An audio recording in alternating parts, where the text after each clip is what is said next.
Jambusar Khanpur road પર તલાવડીમાં ડૂબી જતા યુવકનું મોત। 20 તારીખથી ગુમ વ્યક્તિની લાશ મળી। જંબુસર તાલુકાના ખાનપુર રોડ ઉપર આવેલી તલવાડીમાંથી એક યુવકની લાશ મળતા વિસ્તારમાં ચકચાર મચી ગઈ છે।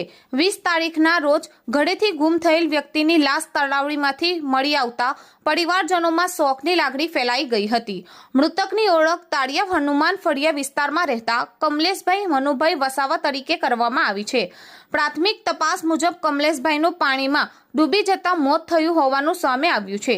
ઘટનાની જાણ થતાં જંબુસર પોલીસ તાત્કાલિક ઘટના સ્થળે પહોંચી હતી। પોલીસે તલવાડીમાંથી મૃતકની લાશ બહાર કાઢી કબજામાં લઈ જંબુસર સબ ડિસ્ટ્રિક્ટ હોસ્પિટલ ખાતે પોસ્ટમોર્ટમ અર્થે ખસેડી હતી। જંબુસર પોલીસે સમગ્ર ઘટનાને લઈને વધુ તપાસ હાથ ધરી છે।